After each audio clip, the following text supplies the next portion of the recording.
Hey everyone, and welcome to a brand new video.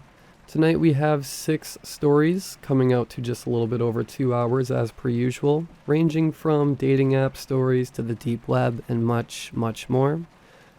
I hope you all enjoy them. If you do, please be sure to drop a like rating. Let's see if we can reach 1,500 likes. Of course, only if you feel this video is deserving of it. Subscribing if you're new is also very much appreciated. The first hour of this video was recorded a little bit over a month ago, and then the following 30 minutes after that are recorded by my good friend Vidith22, and the following 30 minutes after that are recorded by my good friend Swamp Dweller. I want to say a huge thank you to both of them for helping me out with this video. Without their help, I would not have been able to get something out this early again. I'm sure you're all aware of who they are already, but if you're not, I will have both of their channels linked down in the description. I want to say a huge thank you to everyone who left kind words and condolences while I was away. I'm definitely not ready to come back 100%. I have a lot going on in my personal life at the moment, so these next couple months I'm going to continue to take it as easy as I can. I'm hoping by mid-January we can get back to a consistent upload schedule. Until then, videos are going to be pretty sporadic, pretty all over the place. I love creating content for this channel, but I also love eating breakfast, and a lot of days I can't even get myself to do that, so I know you all understand, so I'm not going to continue elaborating on that. Thank you all for the ongoing support. Thank you for all of you who are still here and waited around for me. You know, I've been doing this channel for 7 years at this point. You've all been with me through a lot. You've seen my highs, you've seen my lows, and I just want to say thank you to everyone who's been there. But yeah, I'll stop rambling. I hope you all enjoy. If we can do something a little bit different for this video, reach out to someone and just tell them that you love them. Anyway, sit back, relax, enjoy, and as always, I hope you all have a great night.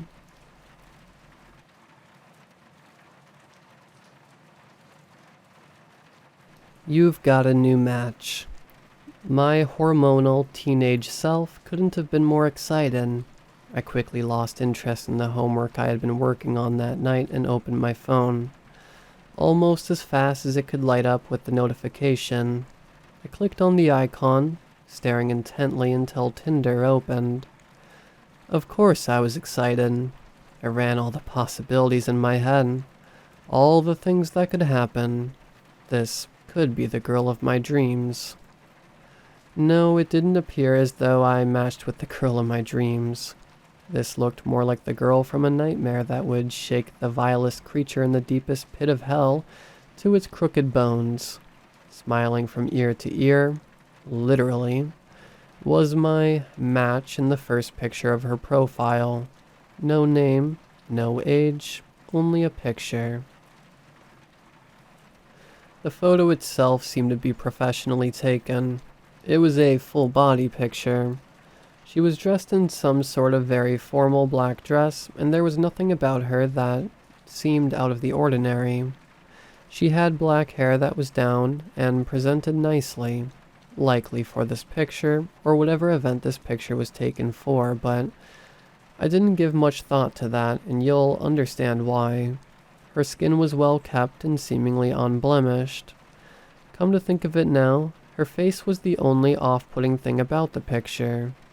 But the face. Her eyes didn't sit inside where the sockets should be.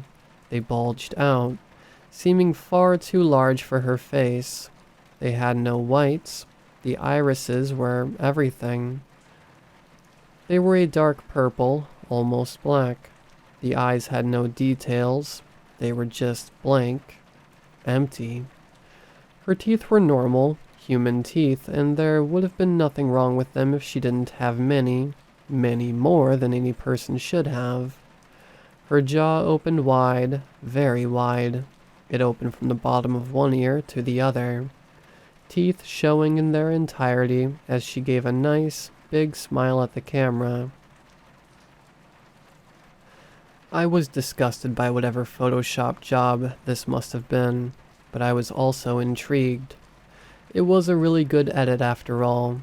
I thought it must have been some artist who wanted to show off their skills or something. But before I engaged in any chats with this match, I noticed they had more photos. 5 more. I swiped to the second one. The same girl, in the same dress, and all the same grotesque facial features, was front and center in this photo once again, but both the quality and setting of this one were much different. It looked like it was taken with a cell phone. The picture wasn't even level, but that's not the detail I first recognized. She was levitating off the ground. The ground, as well as the walls and the ceiling, were seemingly made of corpses. All that provided light in the photo were half-melted candles on the ground, and the flash from the camera. This one looked too real. The bodies all had pretty distinct features. It almost made me sick. Some looked like they were mere skeletons with everything decomposed. Others looked fresh. Very fresh. One thing that many of them seemed to have in common was they were missing a lower jaw. An odd detail. I scrolled past this one quicker than the last. It upset me the more I looked at it, but the third was more confusing. The third picture was of her, once again, and in her black dress as she hovered in the middle of an empty field this time. The quality of this picture was like that of the first. It seemed as if it were professionally taken and edited. The sky was an impossible shade of red. As a consequence, the entire image had a sort of red tint to it. Other than that, it simply looked as if it were some sort of farmland. This one didn't disturb me like the last, but it had an eerie feel to it. It was as if this picture was taken in the apocalypse and like it was showing me the end of the world. Once again, I thought this must be some sort of artist trying to compel these sorts of feelings with the pictures and the way they took and edited them. I was impressed as I was disturbed. The fourth photo made my heart sink a little. The picture of the girl was taken in front of a building on my university campus. A building not even a 5-minute walk away. It was nighttime and she was alone. She was, once again, floating, yet this time above the stairs, in front of the columns of the building. She didn't look any less real in this photo. I scrolled back through the first few and noticed how surprisingly alike she looked in all the pictures. Despite their different angles, this art was too good. It was making me sick. The fifth picture, I thought, must be impossible. It was of her inside another building, but I knew what building it was. I knew it from the colors on the wall. I knew it from the lights above her floating body. Most of all, I knew where she was because of the numbers on the door behind her. It was only a few doors down from my apartment. The apartment I was in right now. I quickly scrolled to the last photo. It was a close-up of her right in front of my door. I dropped my phone and ran to my door to make sure it was locked. Luckily it was. I am always good about that, but out of curiosity, I thought I would peek through the peephole to see if someone did happen to be there. I placed my eye upon the hole where I got a glimpse of shoulders and the back of a head with long black hair. In a quick motion, the head turned around while the shoulders remained still. It was her. She widened her smile, ear to ear once again. I jumped back from the door. I ran back to the desk and picked up my phone. Of course, the disgusting picture of her in front of my door was the first thing to pop up as I opened my phone. I quickly exited Tinder and dialed 911. An operator picked up. 911, what is your emergency? I knew that location was the first thing you should give out in a 911 call because if something happens to you while you're on the line, They only have the possibility of helping you if they know where you are. I gave the operator my location, which I am leaving out of this story to not expose myself, and then have a brief, detail-scarce summary of the past few minutes. I left out some of the more extreme details because I wanted to be taken seriously. There's someone outside my apartment door. I just got a match on Tinder. When I clicked in to see the photos, she had a bunch of weird ones of her in... Look, it doesn't matter, but she is messed up. Very messed up. The last 2 photos were of her outside my apartment door, and when I went to look in the peephole, she was still there.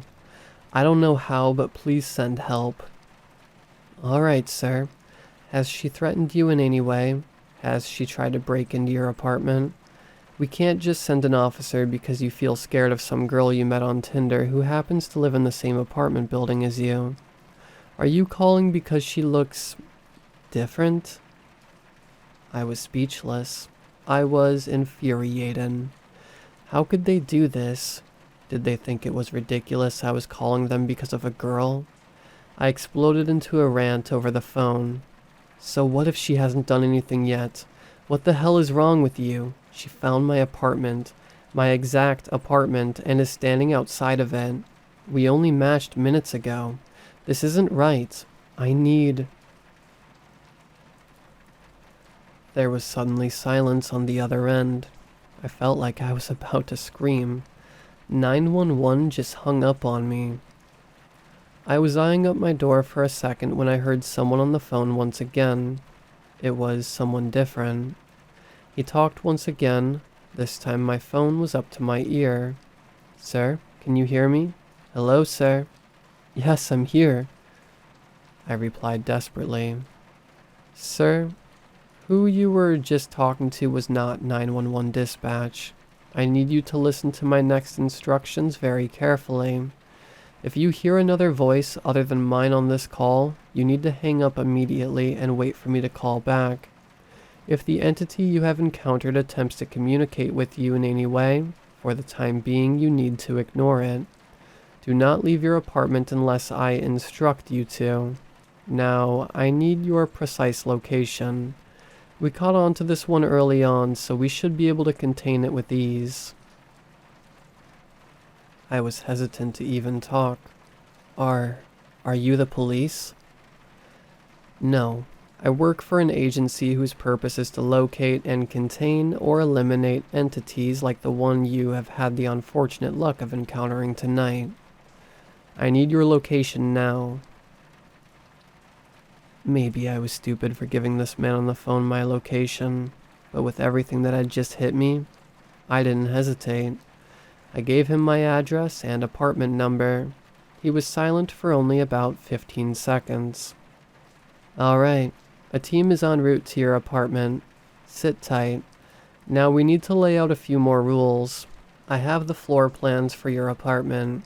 It looks like you've got a studio with 1 closet and 1 bathroom. Can you fit inside your closet? Yeah, but why would I need...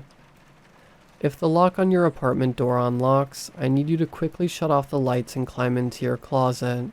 Be silent until you hear the door shut once again. If any sinks or your shower turns on, I need you to shut them off as quickly as possible. If you hear splashing coming from your toilet, I need you to flush it immediately and close the lid. I need you to repeat these instructions back to me so that I know you understand. Okay, if I hear my door unlock, quickly shut off my lights and hide in the closet. Turn off any sinks or my shower if they turn themselves on, and flush the toilet and close the lid if I hear anything from it. I don't understand how these things can happen or why I would do any of this. If you want to live long enough to see the sunrise tomorrow, you'll follow those instructions exactly. Write them down if you need to. I'm going to need any details and evidence you have that you haven't said over the phone already. Yes, I could still hear what you were saying at the beginning of the call. You said you matched with her on Tinder. Does she have a name? Yes, I matched with her on Tinder, but her profile didn't have a name or age. Just pictures that... Once again, I was interrupted by the new operator. It seemed he was urgent to exchange as much information as possible. Witnessing what I had, I didn't object. I need you to screenshot those pictures if you can. Is it still possible for you to access them? Yes, give me one moment. I opened Tinder up again and clicked on the profile. I quickly screenshotted each picture. Now what? What do you want me to do with them? Text them to the 911 number. Trust me, it'll work. I sent each picture as fast as I possibly could. Alright, looks like I've gotten 7. Give me a moment while I send these over to our intel team for identification. We might be able to find out enough about this thing to get rid of it right away. I need you to keep an eye out your window on the street. There will be... Wait, did you say 7? I sent 6. Her profile had 6 pictures. How did you get 7? I quickly opened back up my texts. I did send 7. The first 6 were of her profile, but the 7th was of me. It was taken from right outside my window. Right outside. And it was recent. I recognized the clothes I was wearing today. On the upper left-hand side of the picture was a hand pressed against my window. I quickly turned towards my window to see no one there. There couldn't have been. It was on the 3rd floor, and there was nothing on that side of the building that would allow someone to climb that high. No one could have been up there to take a picture. I was quick to let the operator know, though I was not calm. I didn't send the last one. It's sent by itself through my phone somehow. It's of me just a minute ago, while we were talking. Alright, calm down. It's trying to scare you. It wants to get in your head. It wants you worked up so that you'll do something rash. But you're not going to do that, are you? No, sir. Alright, good. Now, as I was saying, there will be one man and one woman in black suits and holding briefcases that get out of a large SUV. The driver has been instructed to drop them off on the side of your apartment. He knows where it is. They should be arriving right about now. Go check outside your window. I looked outside my window, down to the street below, but I didn't see an SUV or 2 people in suits. All I saw were a few pedestrians and a university bus. I don't see anyone down there. Are you sure they're on that side? It's easy to end up on the wrong street down here. Yes, I am sure. You are certain you don't see anyone? No SUV? I'm sorry, but... No, I don't. Uh-oh. I heard him mutter under his breath. I then faintly heard his voice yelling towards someone else. That ain't it. Tell them to keep moving. He then adjusted his mic and began to talk to me again. Alright, they've been swindled by the entity. We're figuring that out now. Just be on the lookout for them to arrive. Once they get there, we can start the process of getting rid of this thing. Right then, I heard a firm knock at my door. I quickly walked over and peeped through the hole again. One man and one woman, both in very nice black suits. I think your agents are here. They just knocked on the door and I saw them through the peephole. Should I let them in? The operator practically screamed through the phone. No, do not let them in. Those are not our agents. That is the entity trying to get you to open the door. Don't do it. Our agents will not knock. They won't try to get into your door. Get back to your window and watch for them to arrive. Tell me when they do. After a few more minutes of waiting, I finally saw a large SUV pull up in front of the apartment, and 2 people got out. One man, one woman, nice suits and briefcases. After they got out of the car, they looked up at my window as they made their way towards the entrance. The SUV drove off. Alright, they're here. Good. They're going to scout out the building, figure out what we're dealing with, and assess if another team needs to be called in. I'll let you know anything you need to do when I find out. Just stay on the line. I had started to feel relieved, albeit more confused. I did believe these people were here to help, but I didn't know what they could do to help me. How could two people from whatever this organization was possibly deal with this thing at my door? I contemplated the possibilities as I sat down in my chair for the first time in a while, finally calming down a little. This little moment of peace was just that, for not long after I sat down, I heard an electronic click from my door as I jumped from my seat. I remembered the operator's instructions. I quickly hit the light switch and picked up the kitchen knife before hopping into my closet. The door just unlocked. I'm hiding with the lights off as you told me. I whispered into my phone. He responded quietly and with as fast a message as he could muster. Just be quiet and don't move. She can't open your closet door, and she has no interest in taking your things. No matter what she says, do not respond and do not react. Do not leave the closet until you hear the door close again. Do not hang up this call. As soon as he finished speaking, the door opened. I didn't hear any footsteps, but I knew she was in. I focused on controlling my breathing to make it as quiet as possible. I must have been in there for a good 5 minutes before I heard any noise. Nothing. Not a step, not a door opening, not a single thing moved around. I couldn't even hear breathing. I was tempted to leave, but I did as I was told and stayed still. Doing that had served me well up until this point. I just about gasped and gave myself away when she eventually spoke, in a sweet and dulcet voice. What's wrong? Don't want to hang out tonight? After she got no response, she would wait about 10 seconds and say something new, trying to be more provocative each time. This went on for a few minutes. Come on, we matched and you know it. You know you want me and I want you. Well, if you're not ready, that's all right. I can wait. I can wait a long time. I'll wait for however long I need to for you to come out. You know I don't bite. I'm just a very, very good kisser.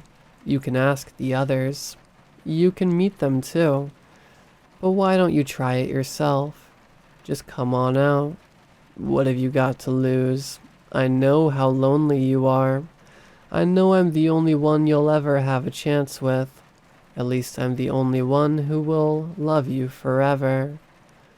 You know you'll always be nothing without me. I'm the only one. The only thing that will ever bring meaning to your life. She got more assertive. I could hear her voice getting closer each time she spoke, trying to get me to come out.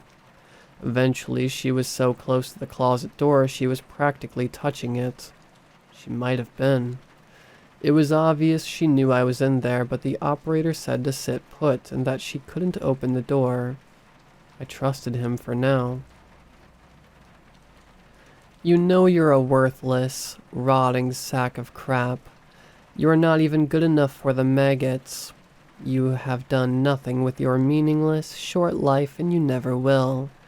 Even if I let you live past this night, you can come with me, or you can burn. No one is coming to save you. No one can. She stopped for a moment. I think she heard what I heard. There were steps in the hallway. Someone was walking around on my floor. Oh, you talked to them. She let out a giggle, one that would have seemed innocent and cute if it were given in any other context with a normal girl, but I found it to be far from it. You'll pay for that. You won't even get what I gave the others. I'll rip your guts out right before your eyes and make you watch all of it. You'll wish you were dead, but I won't kill you. Not until... Approaching entity manifestation now. Stand by. I heard a man's voice say from just outside my apartment. She screamed in fury before I heard my apartment door slam shut a split second later with a force I don't think I could replicate with all my might if I tried. I exited my closet and turned my light back on as I ran to the door to look in the peephole. I couldn't see anything. What just happened? I think I heard one of your people outside of my door before she charged out, really angry. I asked the operator, who I had hoped was still on the line. One of them tried to catch her right there, but it didn't work. It wasn't fully manifested. He, as well as his partner, are trying to locate the entity now, but we're having no success. A larger team is very close. No need to look out for this one. We know how to get there now. Our priority has changed from containment to extermination. This one is much more dangerous than we could have predicted. What am I supposed to do now? The voice on the line immediately changed from the man's voice to the girl's enraged voice. You should open the door and let me in. I immediately hung up as I was told. This may have saved me for the moment. As in the process of hanging up, I noticed my phone was at 2% battery. I quickly found a charger and plugged my phone in. A minute later, I got a call back from 911. I promptly answered. Are you still there? Did it try to use someone else's voice? It used its own to tell me to open the door. I heard shuffling from outside my room. I first thought that she was back, but I noticed it was a lot of people this time. I could hear faint dialogue from outside the room, and it sounded like they were assembling a piece of furniture. Do you know who is outside my room right now?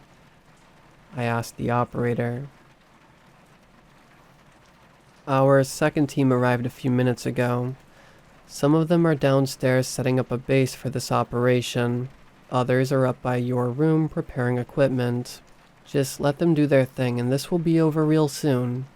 As long as we're fighting what we think we're fighting, dear God, I hope so. What about my neighbors? What about the people walking around in the hallways and everyone else in this building? Do they know about this? Are they in danger? What happens to them? Oh, I forgot to tell you. They're just not here. I don't know how to explain it to you in a way you would understand. They won't be seeing our team, you, or this entity for the time being, and we won't be seeing the... They certainly aren't in any danger if that brings you any comfort. But I'm afraid you still are. I was once again confused by this new piece of information, but I didn't have the energy to question it at this point. I just wanted this to be done and over with as soon as possible. It's here. I heard a woman assert from right outside my door. I heard a few different things turn on.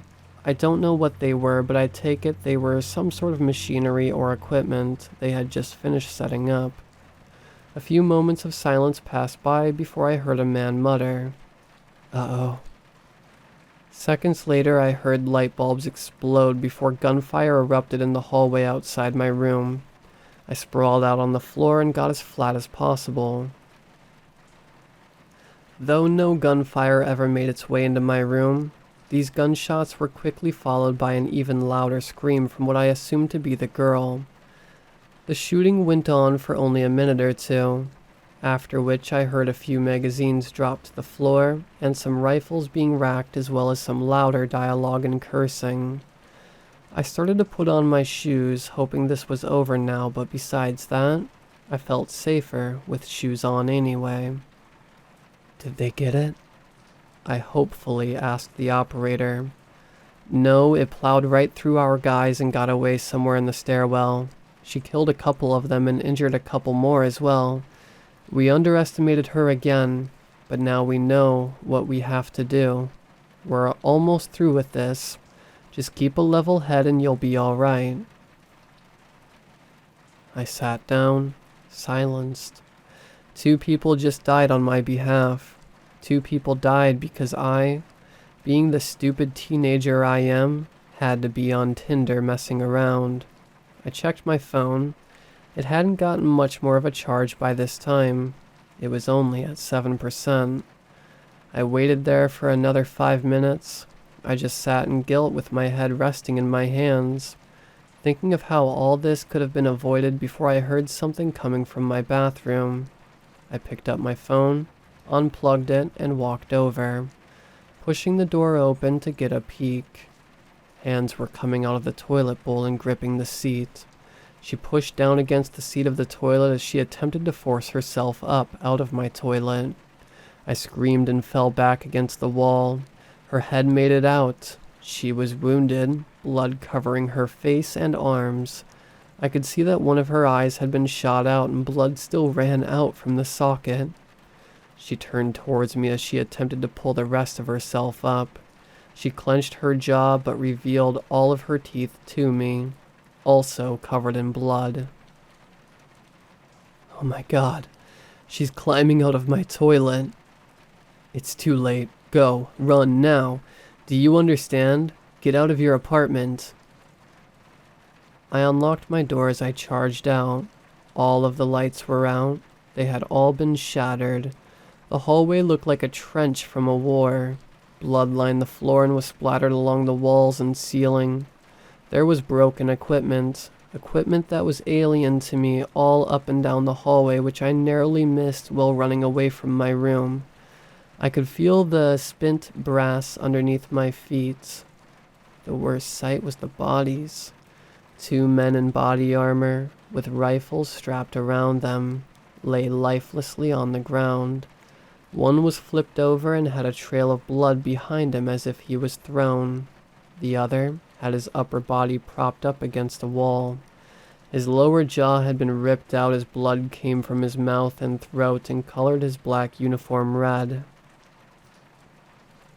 I dearly wish I was watching the ground in front of me as I ran, because I took not 2 steps ahead and stepped right on this man's jaw. I can't even begin to tell you how I felt, feeling that beneath my foot as I ran. I could feel his teeth. Where do I go?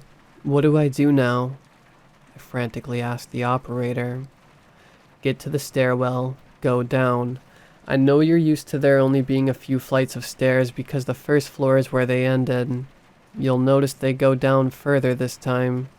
I need you to proceed until you reach the bottom. There you'll find where our team set up their base of operations. I ran down the stairs faster than I think I'd ever run down a flight of stairs before. I didn't feel like I was going to trip or my legs were getting too tired. Rather, I felt as though my legs were outpacing me. It must have been a good 10 floors worth of stairs before I reached the bottom. But I got there quickly with the energy I had. At the bottom of the stairs were tons and tons of boxes. They looked as if they were military grade or just made to carry really expensive things. A number of them were open and their contents were emptied. I guessed this is where all of their fancy equipment came from that they were trying to use upstairs. On a few of them were laptops. As I walked over to one, I was startled by what I walked past. Between a couple of rows of those boxes, I found another corpse. This one I recognized as being one of the 2 in suits who had come in earlier. It was the woman. She, like the one man and, I assume, the other from my floor, had her jaw ripped out as well. In her hand was a revolver, a very shiny and quite beefy looking .357 Magnum. I set my phone on a box for a moment as I checked it out. I opened the cylinder and found that none of the 6 primers had been struck. This poor woman couldn't even get a shot off before being ripped apart. I found another one of your team members dead. It's the woman who came in first with the man earlier. I notified the operator. What? That's not possible. We just had communication with her. She was supposed to stay there while the rest of the team... Oh no. What? The rest of the team had another engagement with the entity on a higher floor. Their last known contact was with it 4 minutes ago. Our last communication with the agent you're next to was less than a minute ago. The thing is in there with you somewhere. Just then, the lights in the stairwell from top to bottom all exploded in rapid succession. I jumped into a corner and aimed the revolver at the stairs. A moment passed before I began to see a red light illuminate the stairs above me. Despite being shattered, the lights began working once again. One by one they turned on as they had been shattered. I heard humming from many floors above, but I could hear it getting closer. She's coming. What the hell do I do now? Get on one of the computers down there. We've cracked its code. I'm sending you a sound file. Turn up the volume on the laptop. When it gets close, play the audio file. Once it... My phone was dead, and I thought I was too. Fortunately, I kept a level head as the operator told me to.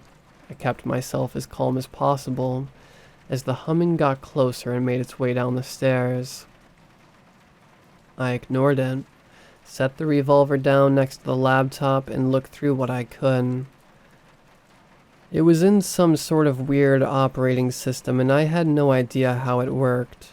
I found some sort of messaging system, like an email, though I don't think it was quite that, and found a recent message. This had to be it. I downloaded and opened the contents, turning up the laptop volume to max. The humming stopped as I heard a giggle from right behind me and a playful voice say, "What do you think you're doing? I already told you what was going to happen to you. Are you ready for a kiss now?" I stood up, taking a deep breath and slowly turning around, with one hand still on the box in front of me. "Well, you better come give it to me." I somehow was able to deliver with a straight face, despite being more afraid than I ever have in my life, which I assumed was about to end. She approached slowly, opening up her smile from ear to ear once again. Slimy, vicious saliva gushed out of her mouth as she came closer. I hit the spacebar on the laptop before throwing myself to the ground away from her. An annoying, constant, high-frequency noise filled the stairwell and hurt my ears. But it did much worse for her. Her feet touched the ground, no longer levitating. She covered her ears tightly and her massive jaw practically unhinged from her head as she screamed in agony. I reached up for the revolver next to the laptop. I pulled it in close before cocking it. Then I got 2 hands on it and pointed it forward. I was shaking from the adrenaline, but I managed to get my breathing under control for just long enough to level the rear sights with the front. I squeezed. Blood splattered on the stairs behind her as part of her head was blown clean off. I stood and backed up, pulling the trigger as many times as I could. Even when the cylinder was empty, I pulled the trigger a few more times. Once my ears stopped ringing, an application opened on the laptop. The sound file finished playing and I heard the voice of the operator once again. "Anomalous presence no longer detected. You did it, kid. I have no idea how, but you did it. It's over." I stood for a moment and observed the carnage. The red lights faded until they were gone. In darkness once again, I was in disbelief, both of what just went down and what I was able to stop this thing. Whatever it was, I don't think I'll ever know. I began to walk up the stairs, slow and tired. After I made it up a few flights, I saw bright beams coming from flashlights above. A couple of dozen people in body armor, strapped with expensive rifles and submachine guns, ran down the stairs past me. The man in the suit reached down and grabbed the revolver in my hands as I was passing him. I think subconsciously I jerked it away and aimed it at him. He backed up for a moment. "Easy now, son. It's all over." You can relax. I took a deep breath out and handed over the empty revolver to him. I walked back up to my room, plugged my phone in, and started it up. I just sat with my head resting on my desk for a while before I got another call from 911. I picked it up and the operator began to speak once again. Well, you did it. We've been hunting this one for a while now. It's gotten more victims than almost all of the others combined, but now it's gone thanks to you. Are you injured? I can get the paramedics to you if you need them. I just sat in silence. I didn't have the energy to speak anymore. Alright, you need a minute to decompress and catch your breath, it seems. Stay in your room for the next hour and everything will be back to normal outside of your apartment. Our team, all of the equipment and the chaos left in the wake of all this will be out of sight and out of mind. I know it doesn't make any sense to you, and that will only make processing all of this harder. Just know that if you call your emergency line again, we'll be listening. We'll be here to help. Oh, and one more thing. You would be doing not just us, but the whole world and yourself a favor if you never spoke about this. Our anonymity and secrecy let us help everyone else out there. I hope you understand. Goodbye now. Stay safe. If you've read this far, you know I've ignored the last thing the operator said to me. I want everyone out there to know. I want everyone to know that you could become the victim of one of these things in the blink of an eye.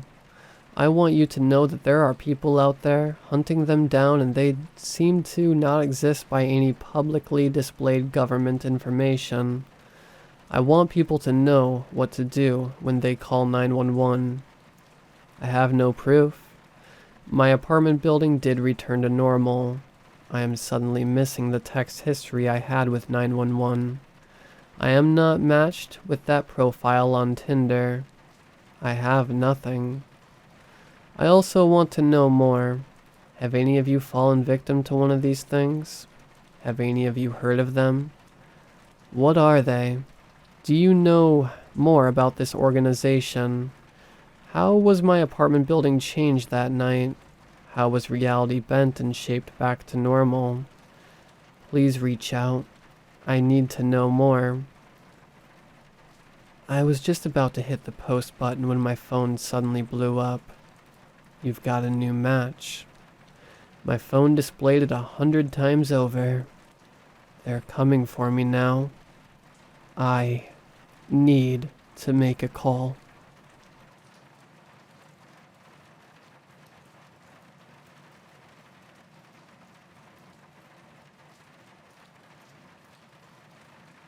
You haven't heard about the dark web? My friend Jason expressed to me. No, why would I have? It's this place where you can find some of the weirdest stuff on the internet. I've tried to look for things myself, but I've never really found anything cool. Sounds dumb. It's not. I'm sure there's some weird stuff on there, I just haven't found any.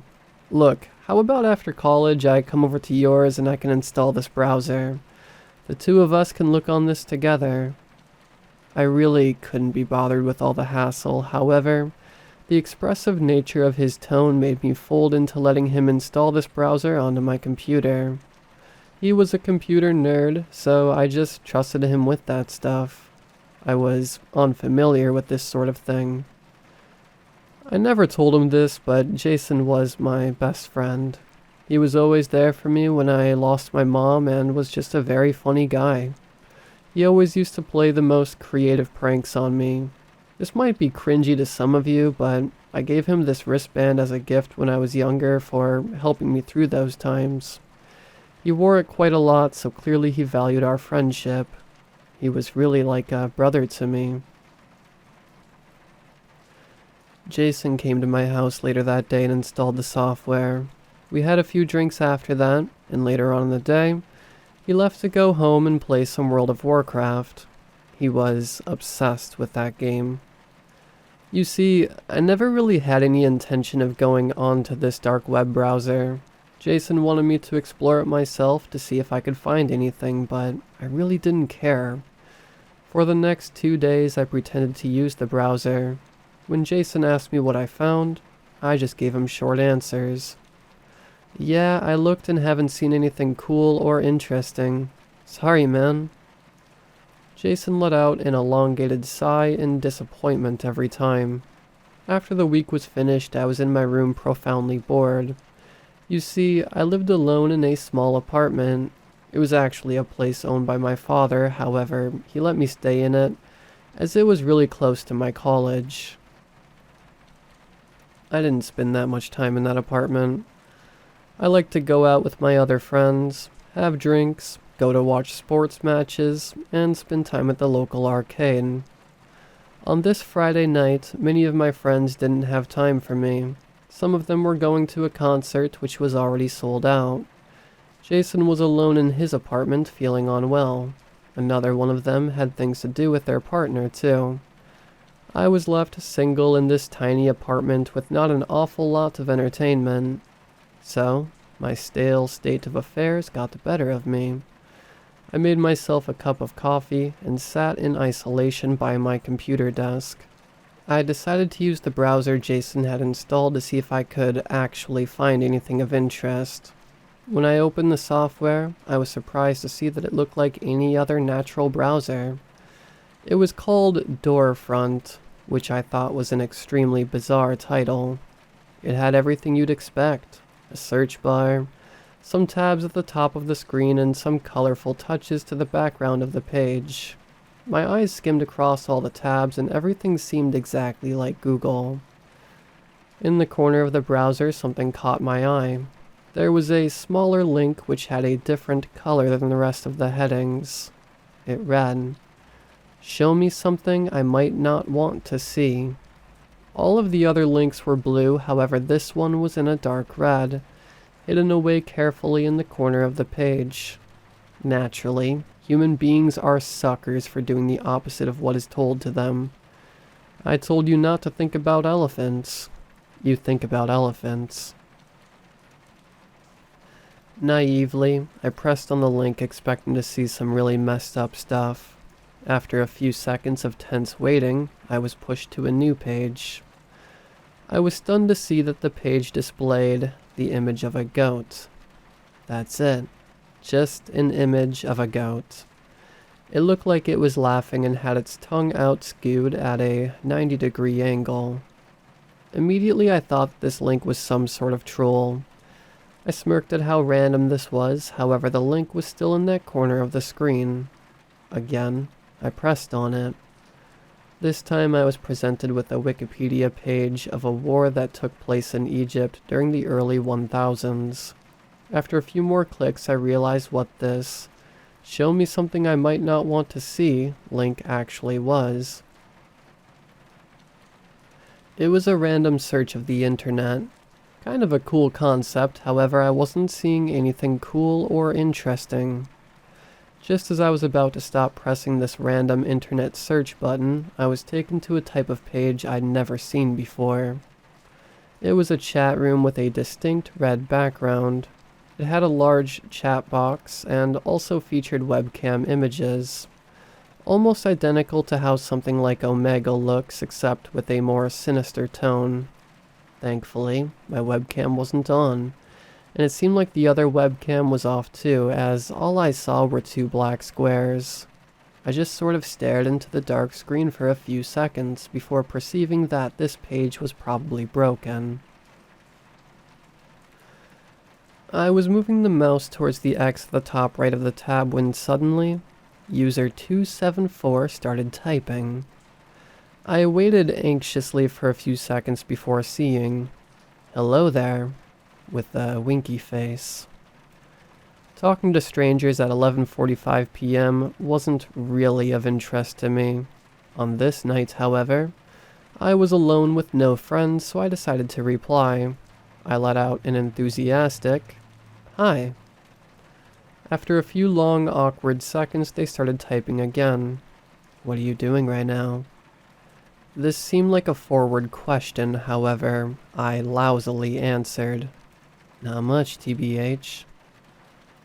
I was already getting bored. Pressing the random internet search button was more fun than engaging in small talk with a random person. I moved the mouse over towards the "Show me something I might not want to see" button. After a firm click, it appeared that the link was now not working for some strange reason. The person in the chat room started typing again. Me too. I'm looking for someone to talk to. I haven't been feeling well lately. This made me feel guilty, however I really couldn't be bothered engaging in chit-chat. I then decided to press the X to close the tab. To my shock, it would not respond to my clicks on the button. It appeared that I was internet stranded in this weird, creepy chat room. Before I could even reply to the previous message, the user in the chat started to type again. Why would you want to leave me? My heart froze. Did they know that I tried to exit the chat room? Could they perhaps see what I was seeing on my computer? Stupidly, I decided to reply to the person. Hi, sorry. I just want to search the internet. I think my browser is frozen though. The user started typing almost instantaneously. No, it's not. What do you mean?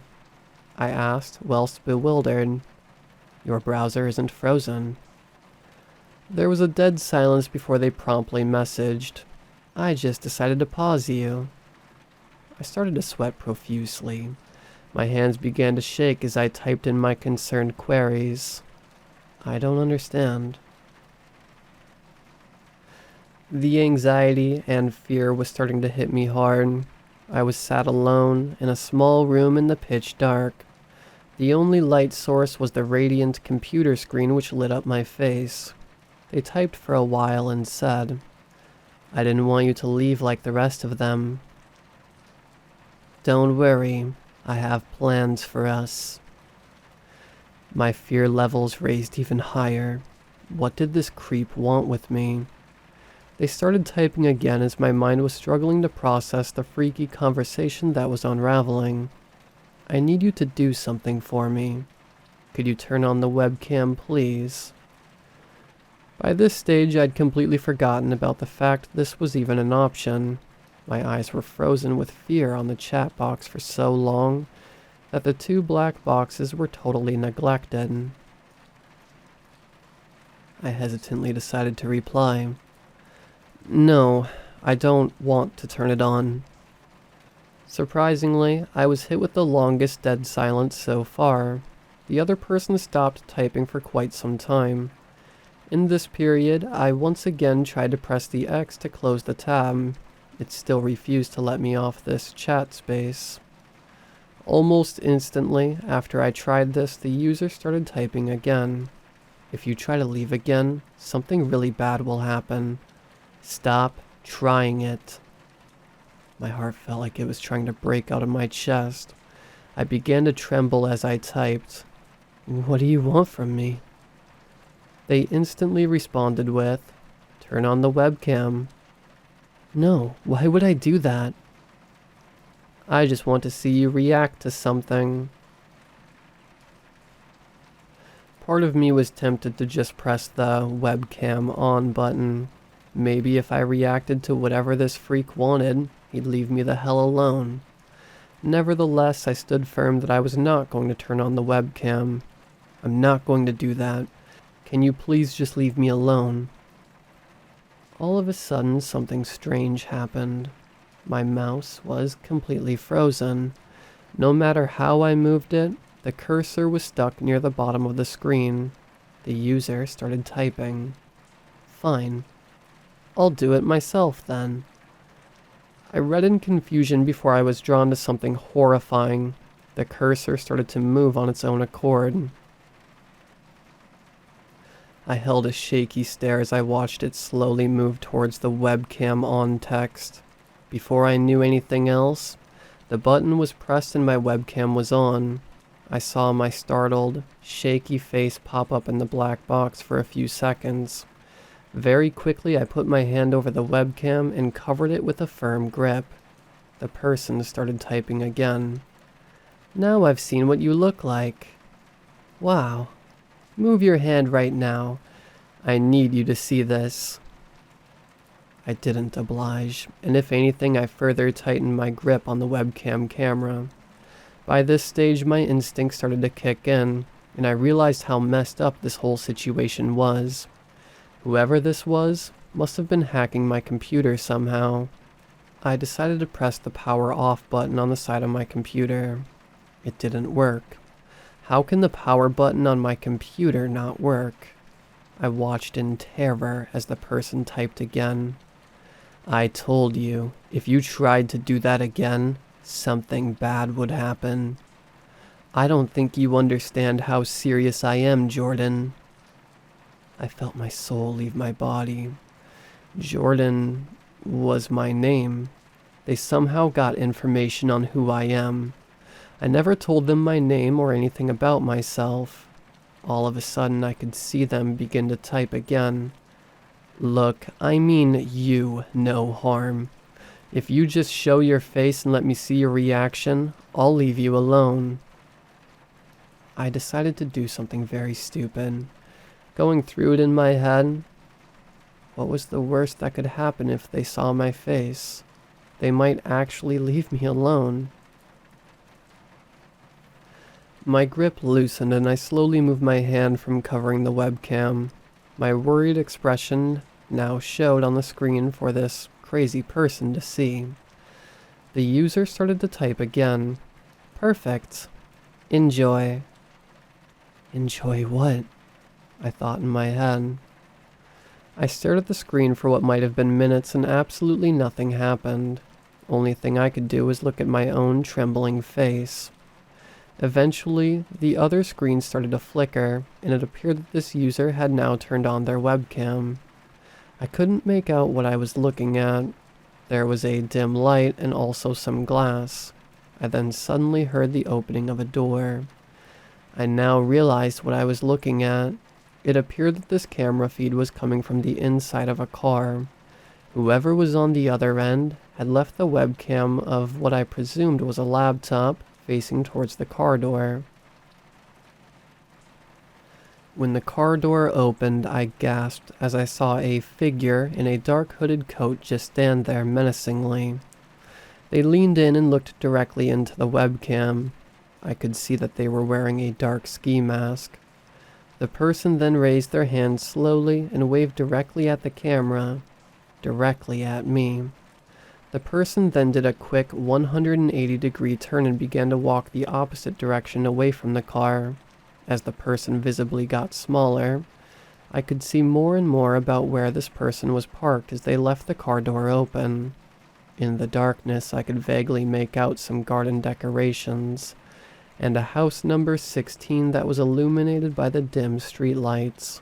It was at that moment when it hit me. I was horrified to see that this person had parked his car outside of Jason's house.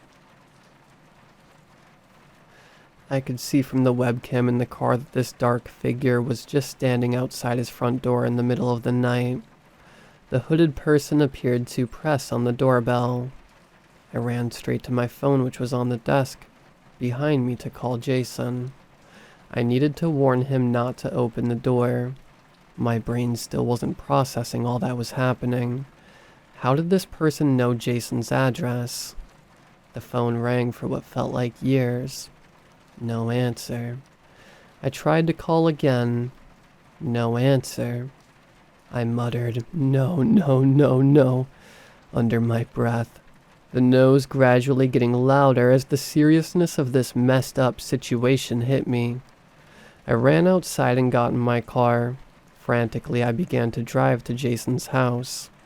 He only lived a few minutes away from me, so I knew I could get there fast. On my way there, I called the police.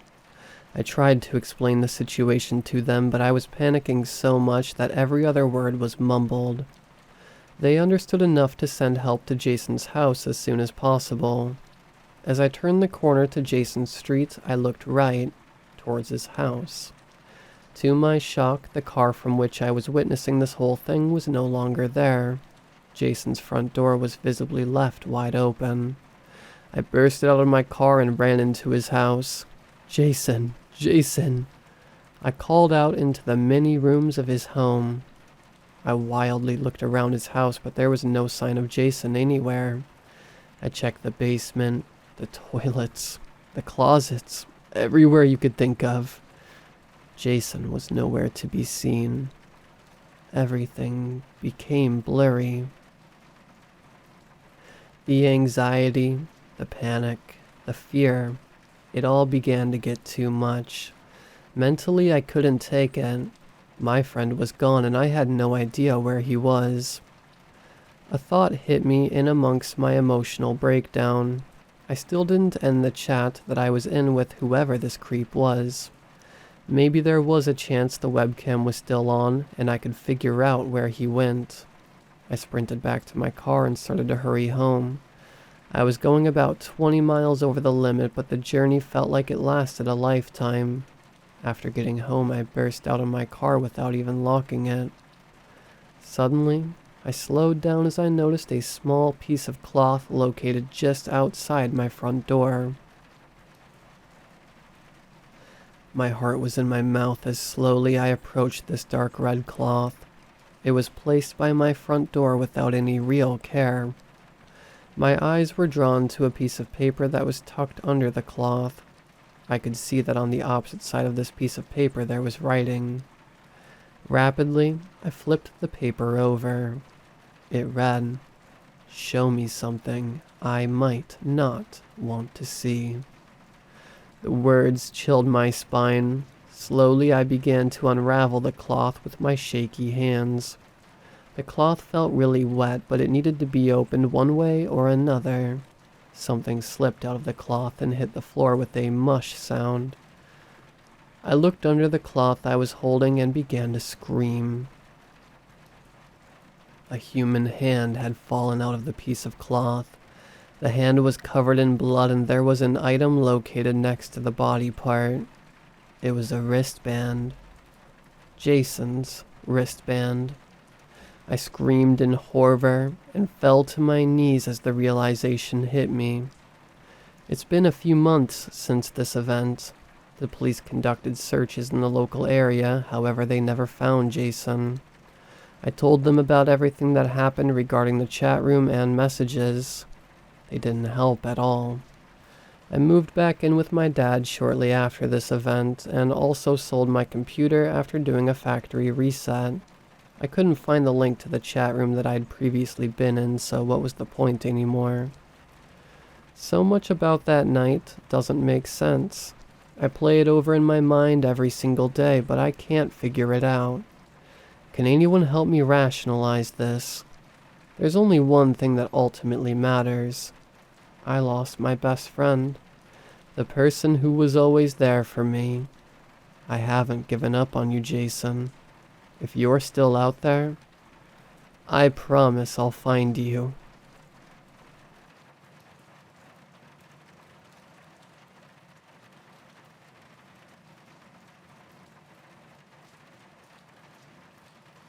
Maybe Joey Manifoli was going soft, but he pitied the old man. Tall and stooped as if under a great weight, his roomy eyes brimmed behind the lens of his horn-rimmed glasses. He looked like he was about to cry. His mustache, dull, sandy brown just a month ago, had gone completely gray, and the lines in his narrow face seemed deeper, sharper. His white coat hung slack on his gaunt frame, and his black bow tie drooped like a wilted flower. His knotty hands trembled slightly, as if with Parkinson's, and his Adam's apple bobbed up and down. His voice came in a low, frog-like croak, and speaking was visibly difficult. If a man had ever been down on his luck, it was Lenny Watterson. "Next month," he said. I swear, I have to bury my wife." They were standing in the middle of the Wattersons' pharmacy on Leiford's Boulevard. The black and white checkerboard tiles gleamed in the light of the September sun, and the scent of cinnamon lingered in the air like a pleasant sepia-tone's memory.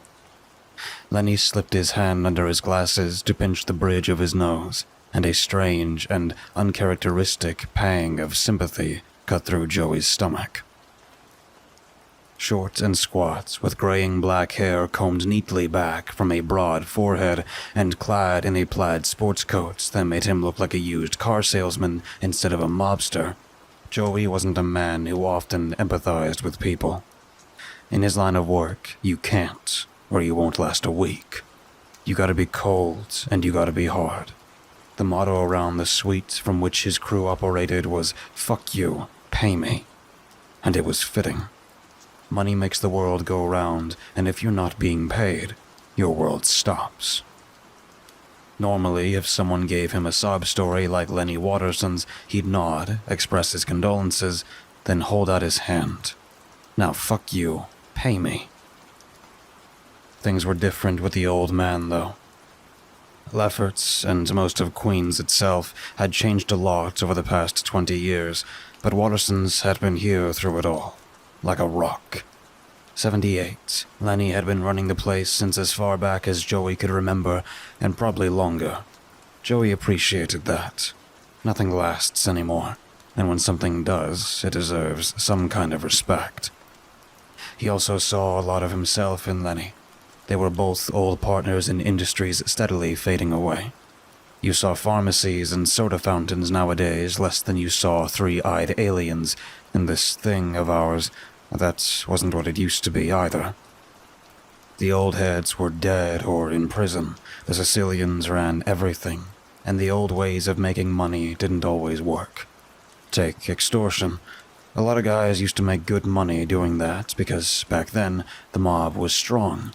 You didn't call the cops because if you did, you were fucked.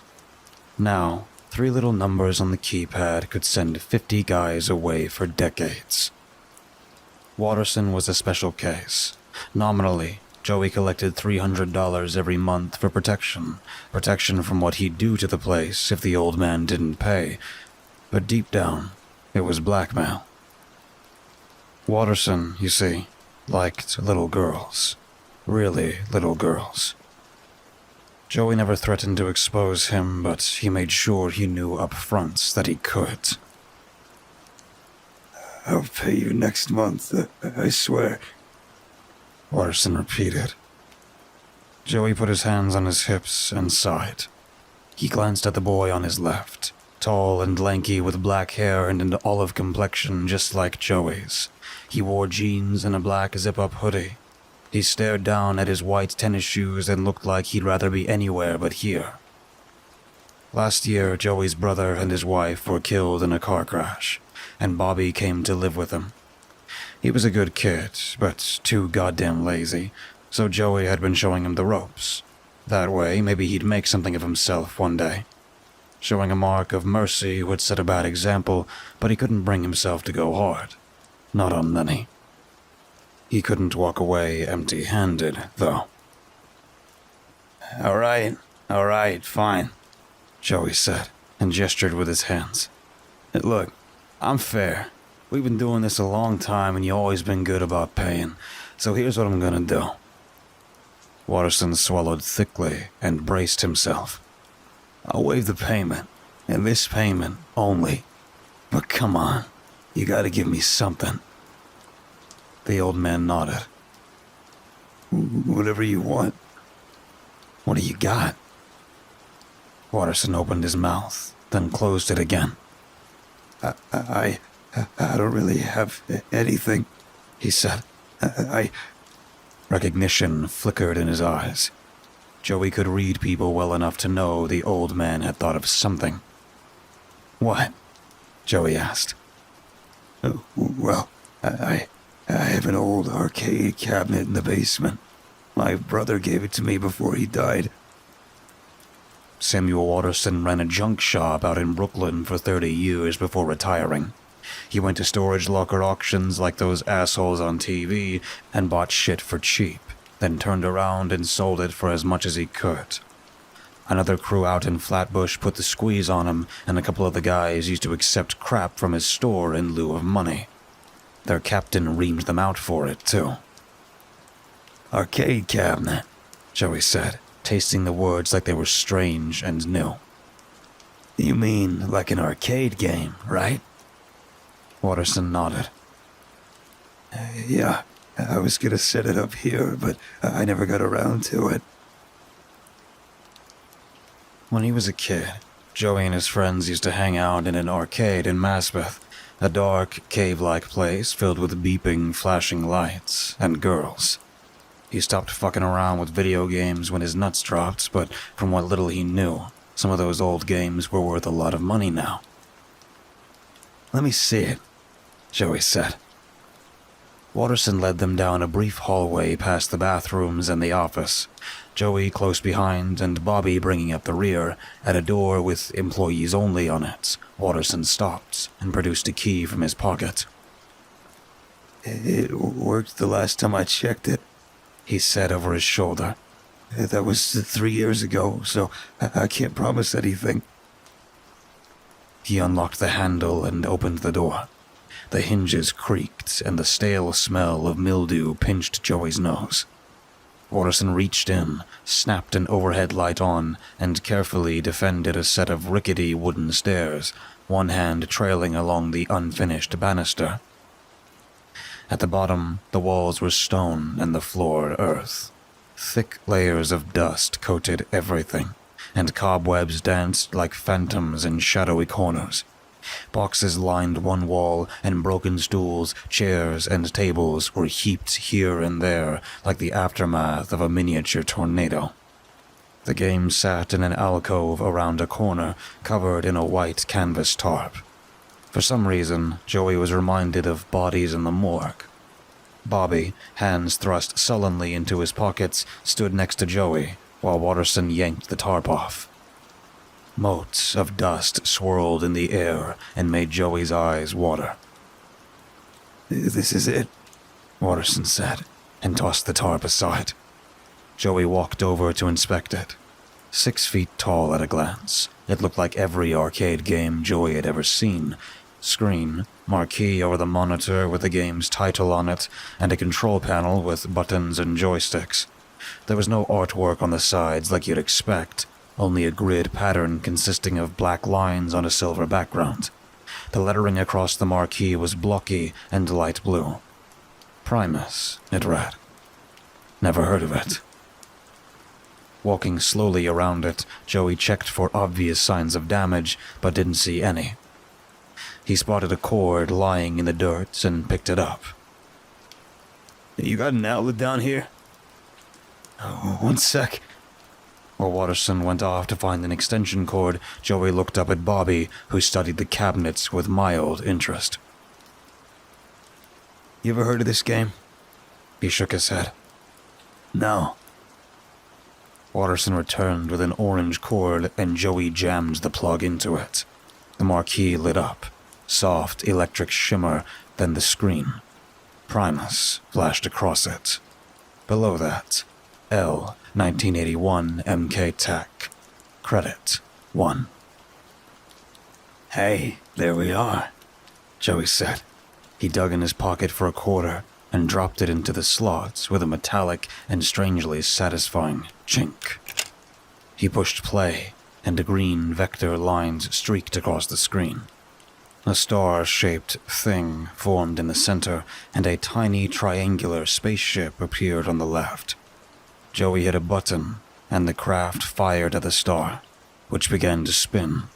A low, buzzing sound filtered from unseen speakers, and Joey's fillings vibrated, making him wince. It works? Watterson asked. The star spun faster, and Joey stared into it, mesmerized. Without warning, it fell away, and a confusion of polygons, prisms, and hallucinogenic spirals took its place. The buzzing grew louder, more insistent, and Joey's heart began to inexplicably race. Something wasn't right. He forced his eyes from the screen, and black dots filled his vision. He blinked and shook his head, a headache already smoldering above his left eye. Are you all right? Watterson asked, worriedly. I'm fine, Joey said, and pressed his hands to his temple. That shit hurts my eyes. Almost gave me a seizure or something. A loud ringing echoed through his ears, and his stomach twisted. For a second, he was dizzy. Then, as suddenly as it came, it was over. "I'll take it," he said, and patted the machine. "I'll come back later and pick it up." Watterson's shoulders lifted a little, and he gave an eager nod. "I'll be here," he said. Outside, the sun shone, and exhaust fumes choked the mild breeze. Cars honked, a siren wailed in the distance, and people made their way up and down the sidewalks. Joey lit a cigarette, and Bobby whipped out his cell phone. "I don't know how you can look at those screens all day," Joey said. 2 seconds and I got a fucking headache." The pain above his eye had faded, but he could still feel it, a pinprick of heat boring into his skull like a laser. Before playing Primus, he was hungry, but now the thought of food sent his stomach gurgling. When he blinked, whirls and stars burst across the backs of his eyelids, and his head spun. "This is why I don't work a desk job," he pointed out. Bobby didn't reply. At the car, Joey slid in behind the wheel with a grunt, and Bobby climbed into the passenger seat. For a moment, they sat in silence, the smoke from Joey's cigarette heavy in the air. "I don't usually do that," Joey said at last. "but I made an exception." Without looking up from his phone, Bobby nodded. "You get sob stories every time you collect, but I've known Lenny a long time, and he's not lying. His wife really did just die, and I get why he's got to skip this time." A defensive edge crept into his voice, and hot shame spread across the back of his neck. Bobby was quiet. Joey turned to look at him. He wore an absent expression and darted his eyes from side to side across the screen. Joey was good at reading people, and his nephew was uninterested in what he was telling him. That irritated Joey. "Hey," he said sharply. "can you look at me and not at that fucking phone?" Bobby looked up with strained patience. "I'm getting real sick of your attitude," Joey said, and threw the car in drive. "You need to start paying attention to what I'm showing you. You might think it's a fucking joke right now, but one day you're not gonna have me wiping your ass and buying you Xboxes and shit. You're gonna have to make your own money. This is how you do it." For a moment, Bobby looked like he was going to mouth off, but he simply nodded and mumbled something that might have been okay. Shaking his head, Joey pulled away from the curb and set a course for the Suite, a nightclub with a sleek, stylish facade and situated off the main drag. It was owned by Anthony "Tony" Rossetti, a captain so fat his rolls had rolls. Joey and the other guys called him Tony Tits behind his back and Sir to his face. In the daylight, the inside was dim and empty save for a few guys at the bar, all members of the crew. Joey sat next to Steve DeFano and waved the bartender over. A perky blonde with long legs and pink lips, she brought him a rum and coke, and Bobby just a coke. "Tony in?" he asked Steve. "No, he's out," Steve said, a tall, broad man with a mustache. Steve owned a moving company that the crew used to launder money. Joey knocked back his drink. "You think you can help me out with something?" he said. "What?" Steve asked. An hour later, Joey stood on the sidewalk before Watterson's with his arms crossed and supervised as Steve and Ray Mancini wheeled Primus out on a dolly. A white moving truck sat illegally parked at the curb, and people passing in the streets had to move over to avoid it. Because they were New Yorkers, every single one of them honked for the hell of it. The cabinets, covered once more by the tarp, leaned back against the handcart, and as they got it over the threshold, it started to tip. "Watch it," Joey started. Steve caught it before it could fall, and Joey walked alongside, hand out to stop it if it fell again. Grunting, straining, and sweating, Steve and Ray got it up the ramp and sat it against the far wall. then wrapped ratchet straps around it to keep it from falling during the drive. I didn't know you liked video games, Ray said, a mocking hilt in his voice. Yeah? So what if I do? He held his hands up in a placated gesture. Nothing's wrong. It just, maybe it's time you grew up and got your head out of your ass. Steve snickered, and Bobby turned his head away to hide his smile. Just shut up and do what I told you. Joey lived in a nondescript house on a quiet side street in far Rockaway. It was 2 stories, brick, and set tastefully back from the sidewalk. Steve backed the truck into the yard, then he and Ray wheeled the cabinet around back. Joey went ahead to unlock the basement door. Instead, the floor was heavily carpeted with a pool table in the middle. A dartboard hung catty-corner from the couch, and a flat-screen TV took up most of one wall. He and the other guys played pool and poker down here on occasion. He had Steve and Ray set the cabinet next to the stairs and only realized later that there was an outlet nearby. After Steve and Ray left, Joey stood before the game with his hands on his hips and stared at his watery reflection in the darkened screen. His fillings ached at the memory of its buzz, and the pain in his head returned. The compulsion to turn the cabinet on gripped him, and his heartbeat sped up. For a moment, he almost did. Then he ripped himself away and went upstairs instead. Just after 6 that evening, Joey poured pasta into a strainer in the sink, set the pot down, and stirred the sauce. It spat and splattered his arm, burning him. He picked up the strainer, shook it, dumped the pasta back into the pot, and set it on the stove. Next, he took a loaf of Italian bread from the bread box next to the microwave and cut it into slices.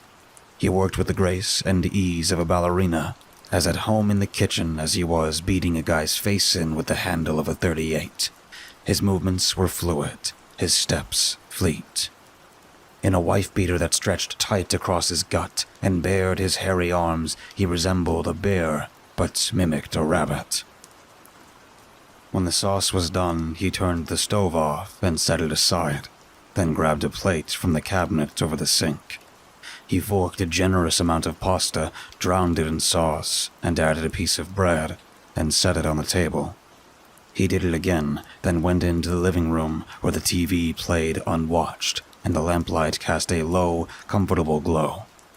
At the bottom of the stairs, he cupped his hands to his mouth. Food's ready.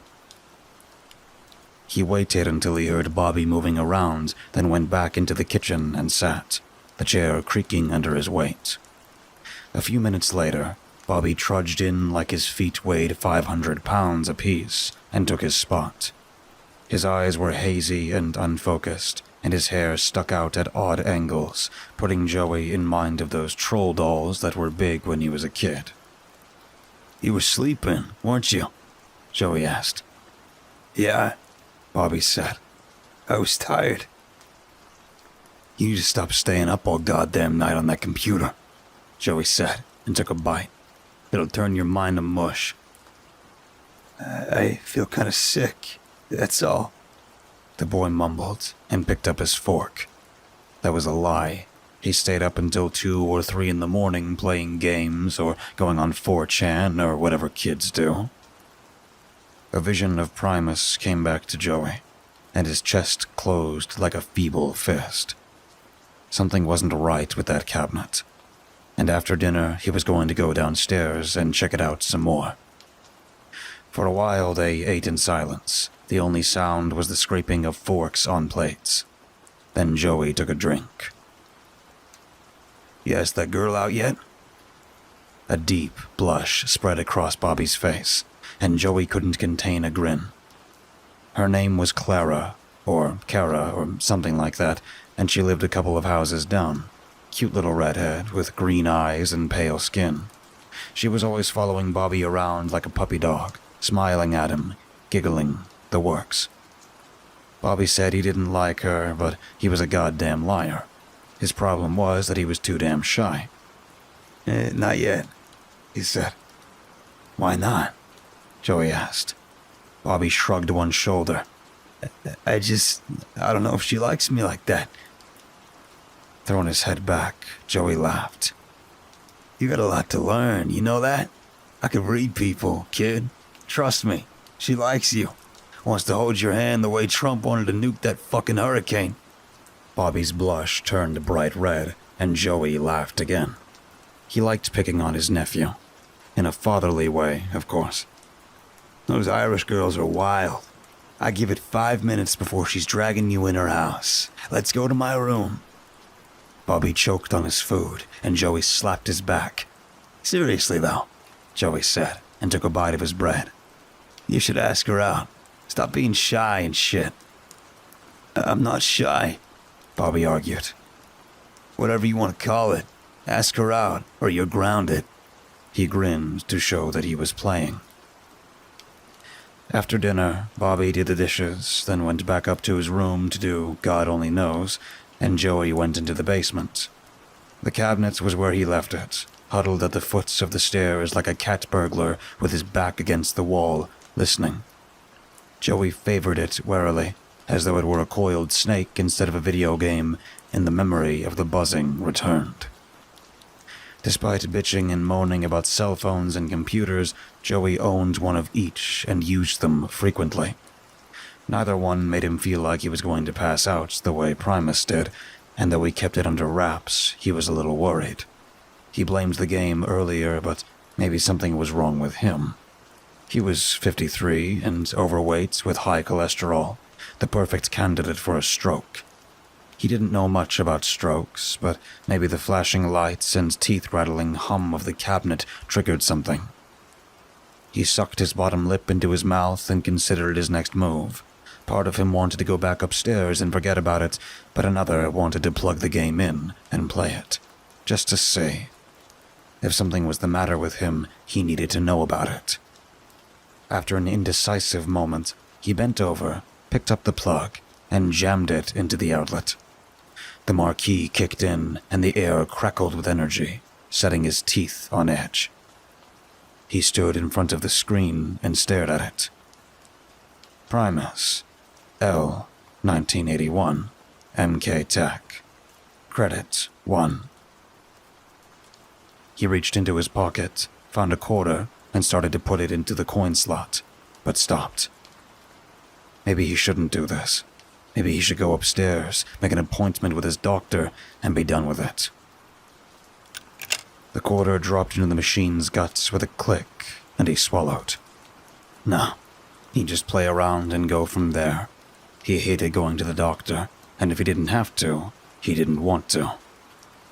He jabbed the play button with his thumb, and the game started. A tunnel, green lines on black, took shape in the void, and the spaceship, or whatever it was, appeared. Joey frowned in confusion. This was different from the last time he played. Must be at a different level.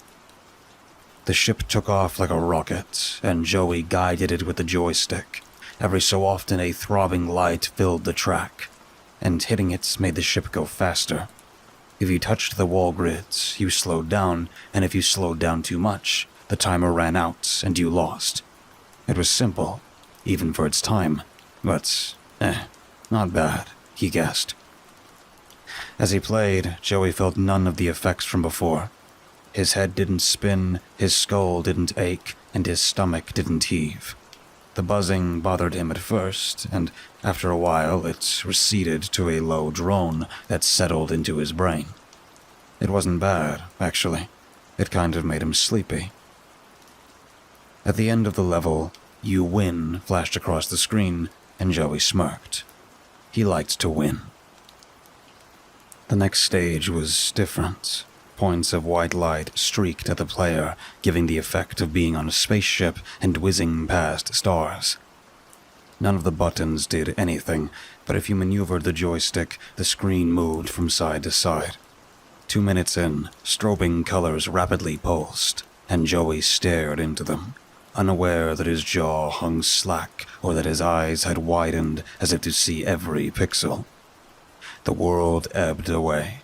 and all that existed were the lights and the constant hum. When Joey came to, "Please insert quarter" scrolled across the screen. He blinked and shook his head. He felt okay, but suddenly very tired. Eyes grainy, head achy. He pushed away from the cabinet and rubbed his neck. It and his back were both stiff.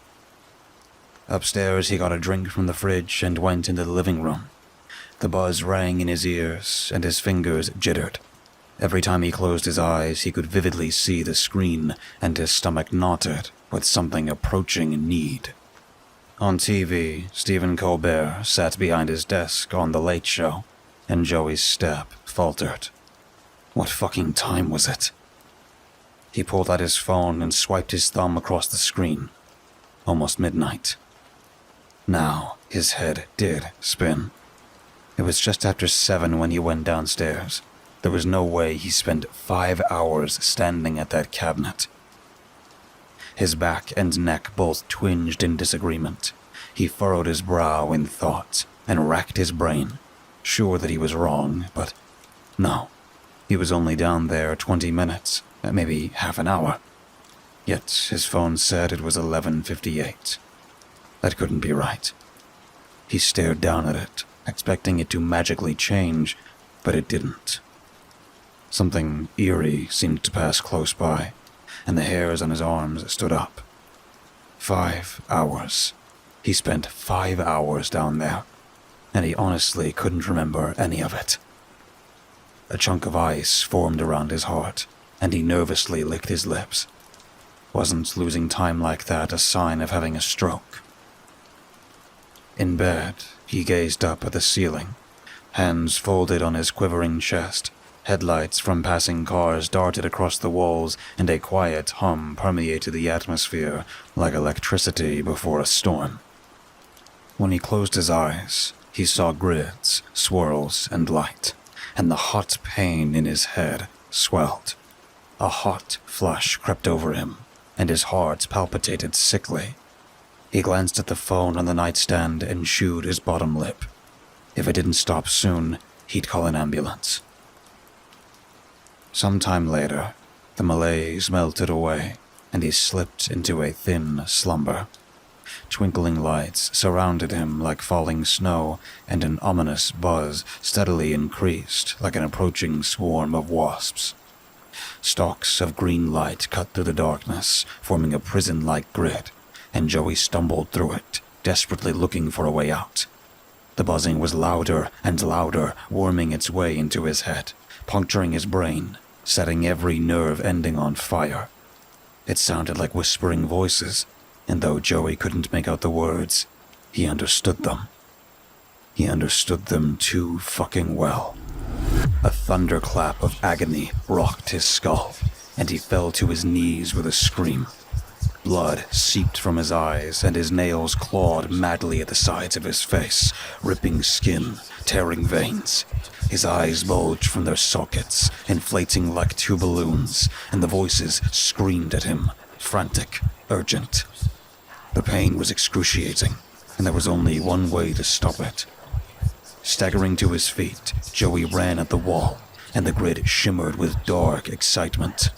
He threw himself at it, and just as 50,000 volts surged through his body, he came awake with a gasp. Dusky morning light cascaded through the window, and birds tweeted to each other from treetops the neighborhood over. Joey's eyes stung, and his head throbbed. They were loud. Too loud. He sat up and buried his feverish face in his shaking hands, the dream already dissipating, retreating beyond the rim of remembrance. Something about the game. That fucking game. Uncle Joey? Joey started so bad, he let out a strangled cry. Bobby frowned at him from the open door, his book bag slung casually over one shoulder. The boy hesitated, perhaps taken aback by his uncle's evident fear, then jerked his head towards the stairs. I'm going now. It was 6:45 by the clock on the bedside table. Joey took a deep, shivery breath. All right. Yeah. Have a good day. Are you all right? Bobby asked. Yeah, I'm fine. Bobby lingered for a second as if he wanted to say something. Then, mercifully, he went away, leaving Joey alone. All right, so something was wrong with him. He couldn't remember the dream, and aside from being shaky and afraid, he felt fine, but that didn't mean shit. A blood clot, cancer, some fucking thing was nestling in his brain, and if he left it alone, it'd flare up, just like it did last night. Like knots crackling in a fire. Picking up the phone, he dialed his doctor's office and made an appointment for 10. Done. He got up, went to the bathroom, and took a long, hot shower, the pounding water relaxing his tense muscles. In the kitchen, he made himself toast and drank a glass of orange juice. His eyes darted to the basement door, and he imagined he could feel the cabinet's presence. His hands twitched, and he could feel the ghost of the joystick incessantly prodding his palm, smooth and slick. He closed his hand, and his chest stirred as if with desire. You know, there was a common denominator here. Both times he spaced out, he was playing that damn game. It did something to him, triggered him. He wasn't saying it was the cabinet's faults, but it primed him, sparked him, whatever you want to call it. Now the urge to play it was bubbling in his mind like fizz. His fingers flexed, his throat went dry, and his midsection fluttered. He finished his juice and went into the living room. Good Morning America was on, and he tried to lose himself in it, but couldn't. It was too hot, too stuffy, the couch too lumpy. He shifted his weight, crossed and uncrossed his arms, tapped his foot. He felt tight, edgy, restive. He wanted to play that game. That admission dislodged a sardonic chuckle from his throat. It was true, though. Primus pulled his blood as surely as the moon pulled the tide. He raked his fingers through his hair and took a deep breath. He couldn't play it. Wouldn't play it. Yet somehow he found himself standing in front of it, the marquee glowing and the screen glinting. Push play, push play, push play. He didn't remember putting a quarter in. Cold sludge sloshed in the pit of his stomach. Sweat trickled down the back of his neck, and his hands lightly trembled as he reached out to press the button. His mind screamed at him to stop, but he did it anyway, guided by some unseen force. The game started, and Joey fell into a vortex of light and sound. Odd, non-geometric hurled at him from the depths, and the buzzing soothed his aching brain, lulling him into a state of near catatonia, like the voice of the wind. He swiveled the joystick and tapped the button with mechanical absence, a machine cycling through the motions. His lips parted, a ribbon of drool coursing down his chin, and his eyes glistened. He could almost make out words in the white noise, almost comprehend what the game was telling him. The more he played, the deeper he sank.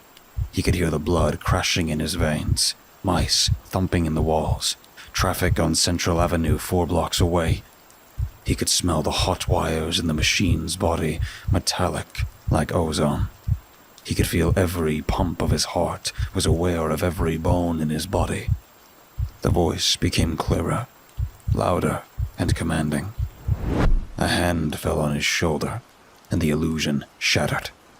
He jumped and whipped around, and Bobby stumbled back in surprise. Disoriented, Joey didn't recognize him at first. "What are you doing here?" he asked. His voice came as a hollow croak, and he was put uncomfortably in mind of Lenny Watterson. Bobby's brow crinkled. I've been here," he said, bemused. Vertigo crashed over Joey like a wave. and he steadied himself on the machine. What do you mean? Why aren't you at school? Bobby looked at him like he was crazy. "School's over," he said. "It's 5 o'clock. Joey missed a beat. It was. He pulled out his phone. 5:03. "I was just wondering if you were going to make dinner." Joey swallowed. In his periphery, the screen winked. Play, play, play. Yeah, Joey said. give me a minute." Bobby nodded and went back upstairs, and Joey looked at the cabinet. How long had he been here? It felt like only 5 minutes, but had to be more like 6 hours, maybe even longer. Like the night before, he couldn't remember any of it, like his mind had been wiped clean. The game called him, and painted with fear, he fled. He was too out of sorts to cook, so he ordered a pizza. He and Bobby sat at the kitchen table. Bobby scarfed down one slice after another, and Joey stared vacantly down at his. The peppers becoming grids, the pepperoni spinning, humming, whining voices. And she said yes. Bobby grinned. Joey didn't know he was talking. Yeah, that's great. He muttered. He tried to lift his head, but he felt like he was going to topple over, and grabbed the edge of the table for support. He's losing it, Bobby thought, and Joey heard it as clearly as if he'd spoken. He looked up, and the boy smiled goofily down at his plate. Going crazy, gonna crack any minute now. Old fuck. His lips didn't move, but his eyes glowed green. Joey blinked and massaged his temples with his fingertips. Maybe he was going crazy. Or maybe it was that fucking game. No, he was certain. It was the game. Some way, somehow, it was fucking with him. When Bobby was done and in his room, Joey cleared the table, sat, and pulled out his cell phone. He went to Google, typed Primus game into the search bar, and hit the spyglass button. The top results was headed Primus, Urban Legend, Wikipedia. Joey frowned. Urban Legend. He clicked the link and text filled the screen. The attached picture showed the same cabinet currently in his basement. Maybe not the exact same one, but certainly one of them. He started to read. Primus is a fictional arcade game and urban legend that emerged in the late 80s on various Usenet groups. The legend claims that an arcade game called Primus suddenly appeared in a Portland, Oregon arcade in November 1981 and caused severe psychoactive effects in players, including dizziness, nausea, nightmares, and eventually insanity. Joey's blood ran cold. The game was said to be part of a CIA experiment related to the MK Ultra project, intended to bombard viewers with subliminal messages and psychoactive imagery in anticipation of potential broadcast over Soviet and Eastern Bloc television sets in the event of a war. The phone dropped from Joey's hand with a clunk. Holy shit. Holy fucking shit. He had all of those things. Nausea, nightmares, the works. The article said the game wasn't real, but what the fuck was that downstairs? What was that fucking thing? A hallucination? A fake? A fake. It had to be a fake. It said right in the article it was a legend. Further down, it said people with too much time on their hands made replicas. That's what his had to be. A toy inspired by a myth. Only the things he'd been feeling since yesterday afternoon weren't a myth. And neither was the sudden urge to go downstairs, slip a quarter in, and play. He wanted to play it. Jesus, he could feel it in his bones. A sharp, needling yen, like a drunk craving his favorite poison. Every cell crying out for the comforting lights and sounds. His head slammed, and his chest expanded and contracted with his ragged breathing. His ears rang, and warm, wool-like fuzzies swaddled his brain. A stabbing pain plunged into the center of his stomach, and he doubled over, his arms wrapped around his middle. The buzzing was back, deafening, drowning out everything else. He let out a moan and squeezed his eyes closed. Terror snaked around his heart, and Primus called him like a siren on a rocky shore, luring ships closer, closer, closer. Hugging himself against shudders of agony, Joey went to sit, but bumped into something instead. Primus. Without realizing it, he'd gone into the basement. He stared at the screen, his breath locked in his throat. Primus, L 1981, MK Tech. Credit 1. MK Tech. MK Ultra.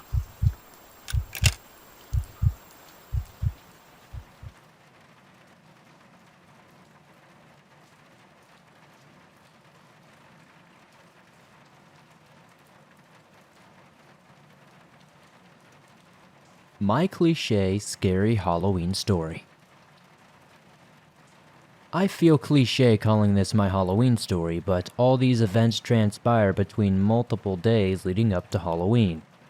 I'll first admit that I wasn't a great older brother growing up. My brother and I are best friends now, close as can be, but in elementary school, we endured a stint of hating each other's guts.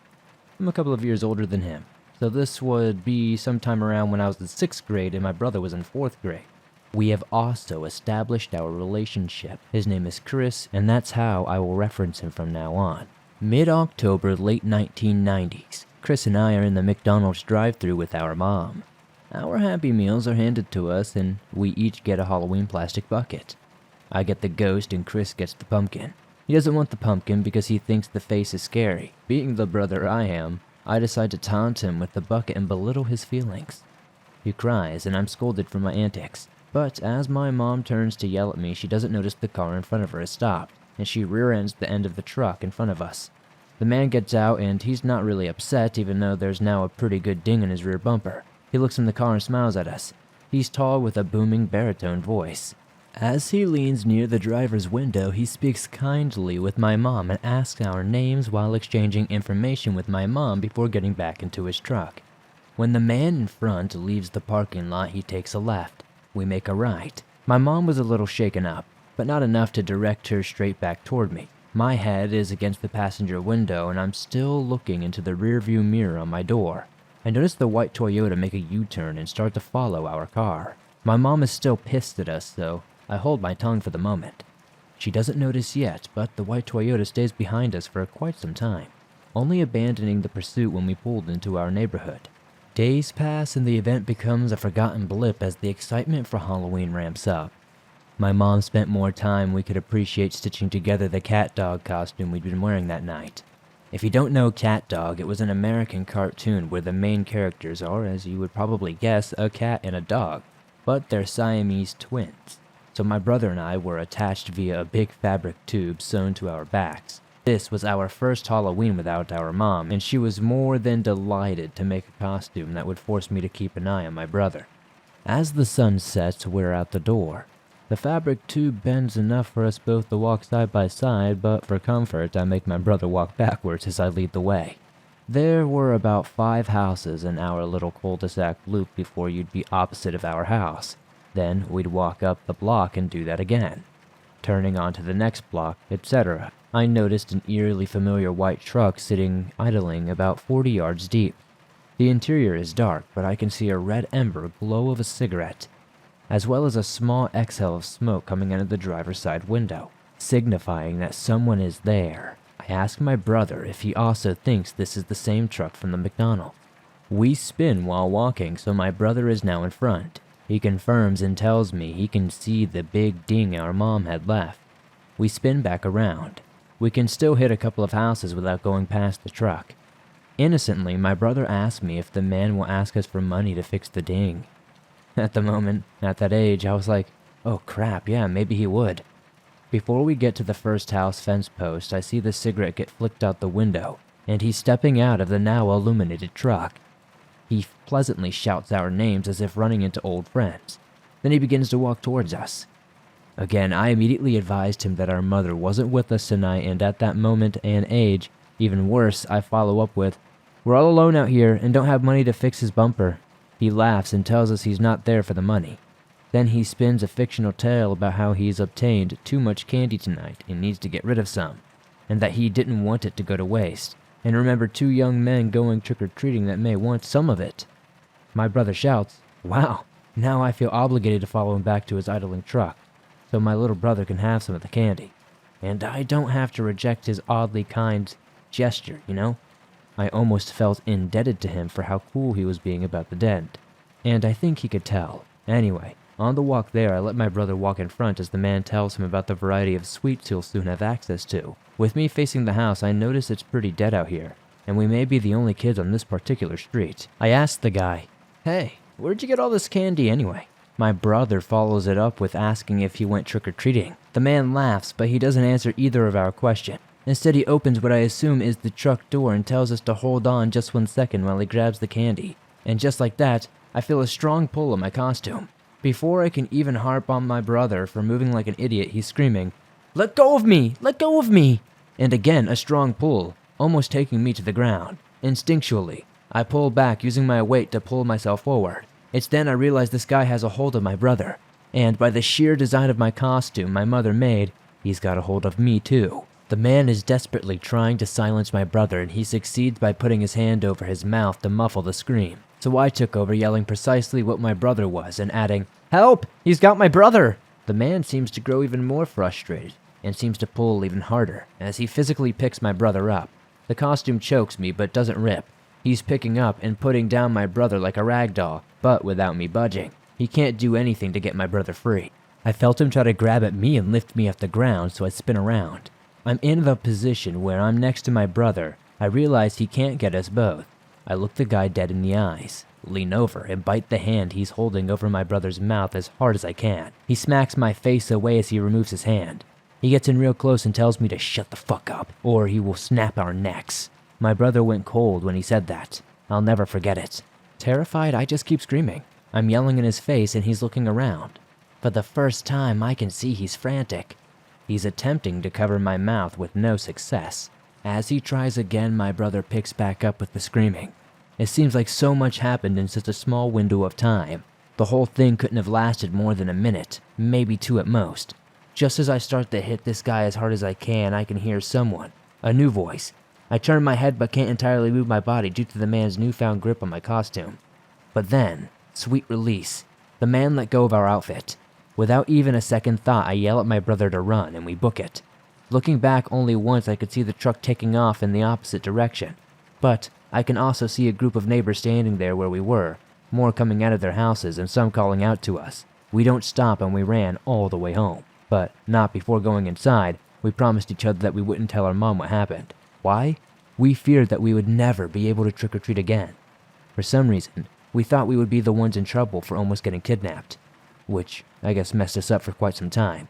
As a kid, you can only feel safe in so many areas. So be careful, watch your kids and stuff because you never know who might be out there also watching them.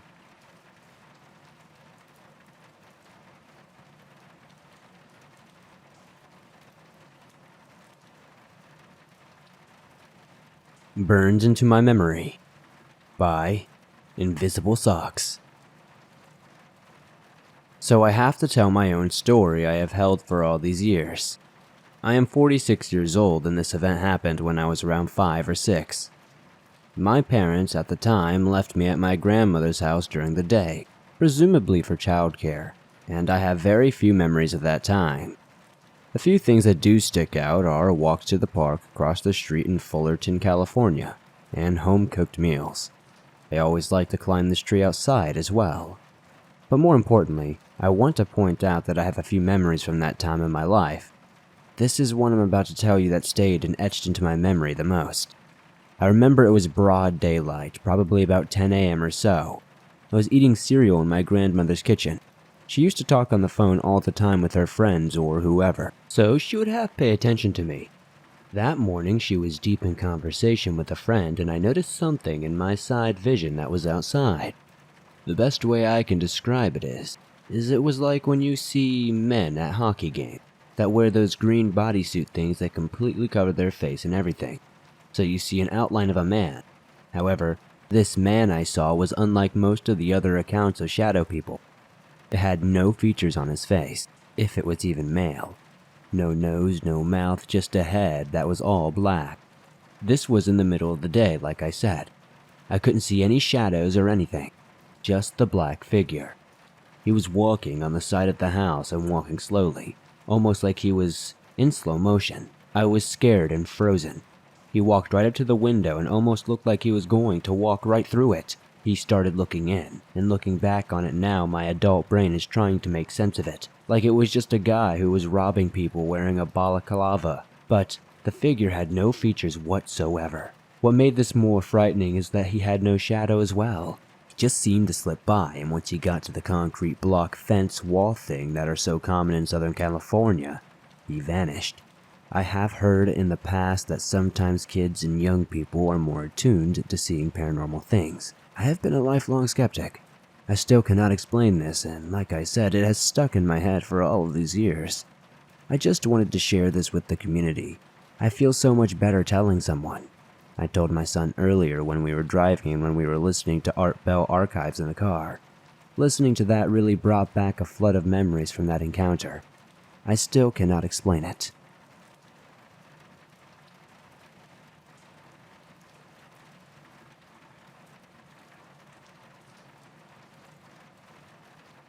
Chasing in a Maze by otherwise add 1747. A few years ago, I entered the University of Lausanne to enter my medical studies. I had just arrived in the city and even in the country. I was very excited to start my year, to discover the university, to meet new people, etc. Everything was going great until the end of the third week. Friday, sometime around 9 p.m., I leave the library. I say goodbye to my friends and start to go home. The pace of work was already very intense, so we had been working all day and I was in a rush to get home. It was my favorite part of the day because I got to put on my music, take the subway, and then the train. It gives me a chance to rest and catch up with my thoughts. Anyway, that night it was so cold, there was no one left outside. It takes me about 7 minutes to walk from the library to the subway. I'm walking quietly with my music in my ears when suddenly I get a shiver that runs down my body from head to toe. I start to feel comfortable as if someone was watching me. And at that point, I pause my music and decide to not turn around to check in case the person is trying to be inconspicuous, and if I notice them, I was fearful that something might happen. I don't want to run either because I'm not sure if I can run faster, and I don't know exactly where to go. At this point, we pass a glass building. So I decide to look inside and pretend I'm fixing my hair. I quickly glance in the corner of my eye and my blood runs cold. There is someone walking a few feet behind me in a hoodie. I try to reassure myself that he was just finishing work and going home, and that he is cold and that is why he is wearing his hoodie, and there are no houses for civilians for quite some time. I decide to send a message to my mother saying, "Come and get me in front of the insert name of the building, please. I really don't feel safe." It is important to know that the university is 30 minutes away by car from my house. At this point, I don't find another solution and I decide to take refuge in a building while waiting for my mother to come and get me. As I was about to go back, I opened the door, took off my helmet, and went down the stairs to find a hiding place. We entered by the 3rd floor. I thought I was out of trouble when suddenly I hear the door I came through open. This time I am sure he is after me, but since I'm new, I don't know this building and where it leads. I run downstairs at full speed and I hear him behind me. I can hear this guy's footsteps running down the stairs at full speed as well. I run without looking back, being sure that he is running faster than I can, and that he will catch up with me. I don't even know where I'm going, but I pray that I don't fall into a dead end. Looking back, I even think that it was like that scene in The Shining with the labyrinth. I don't know how far ahead of him I was, so I opened a window in the hallway to make it look like I was out of there, and opened a little door further. It was a huge auditorium and it was pitch dark. I went down the stairs and hid under a desk. I put my phone on silent and did my best to hide. My mom had been texting me a lot asking me what was going on and saying she was on her way with my dad. I texted her, "I'm in insert name of building. He is looking for me, please come quickly." I hid under the desk thinking I was screwed. My hiding place sucked and he was going to find me any second. Then, I heard a thud and a huge scream, and I don't think I've ever been so scared in my life when I heard that scream. For 15 minutes my mother was sending me messages telling me to hang on. And at the end of those 15 long minutes waiting for him to find me, I finally got the message from my mom saying that she's here, and she has the police. They are going to enter the building and they need to know where I am. I just tell them I'm on the second floor because I had no idea where I was, and after 2 minutes I heard the door of the auditorium open and it was the police coming after me. Once I got out, they took my statement and they said they would check out the university management. The next day they contacted us and said that they saw on the surveillance cameras that there was indeed someone who had followed me. Apparently, there were no cameras inside that particular building though. You can't see the guy's face and therefore, we don't know who it is. They just sadly said that the security was going to do patrols at night and advised me to do something. They just said that security was going to do patrols at night and advised me to have someone with me when I'm out.